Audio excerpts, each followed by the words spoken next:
Gagawa tayo ngayon ng simple circuit, isang bulb tapos isang switch. Ang gagamitin natin switch ay single pole, single throw. So ayan yung symbol niya. Yan. Unang-una, kukunin natin yung live. Ang live natin dito ay kulay blue. Ang live ay laging nasa switch. So kailangan kapag mag-install kayo ng bulb, example sa kwarto ninyo, kahit saan man, yung live may laging sa switch. Yung live ilalagay natin sa off position nito, dito sa kabila. Tapos yung neutral nito, yung itim, didiretso siya ngayon sa receptacle.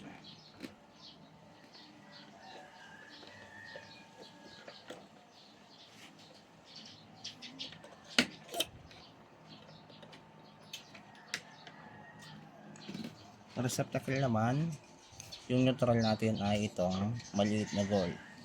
Yan nakakabit sa silver. Yan, dito sa likod.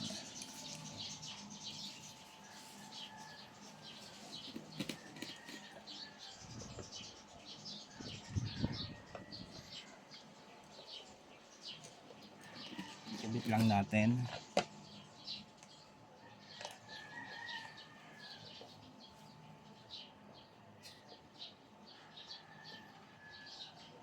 Okay na, may live neutral ka na. So bali, kailangan mo ng isang wire para sa return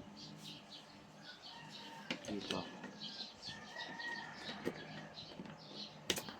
So napakadali lang sundan ng tutorial na ito kasi isang bulb lang naman, isang switch.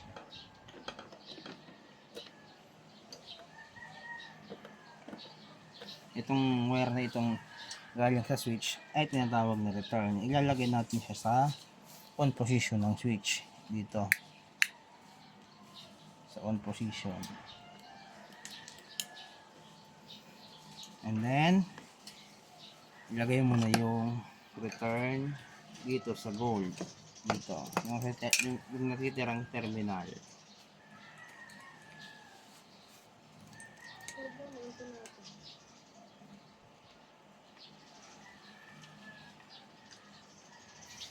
Okay, nalagay na. I-tornilyo lang natin para maganda.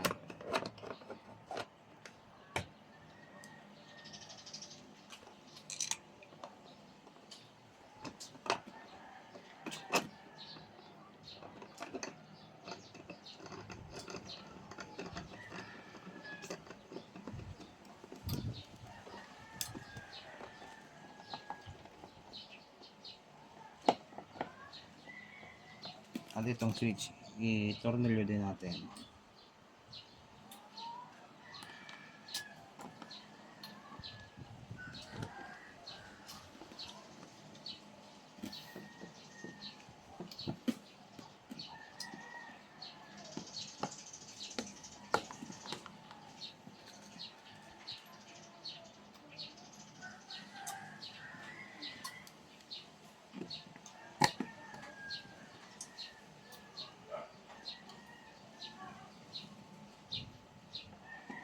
At lagyan natin ng cover plate. Yan. Tapos lagyan natin ng bulb.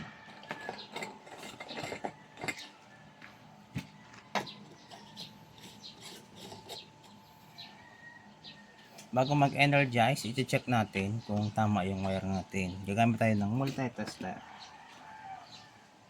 Set lang natin siya sa continuity times 10. Titingnan natin kung tama ba yung pagkakawiran natin.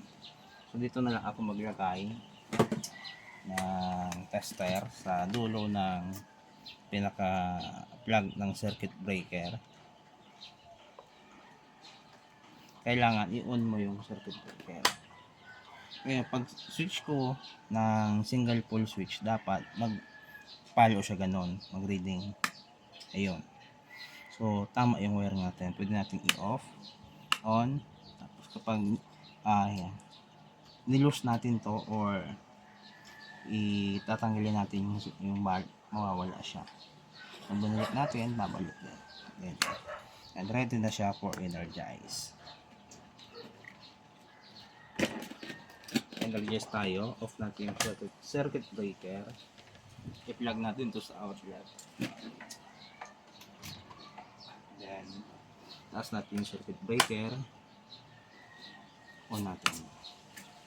So, ganoon lang kadali. Ang pag-install lang isang bulb with single pole switch. Kung gusto mo pa ng mga ganitong content, follow mo na ako at mag-subscribe ka na rin dyan.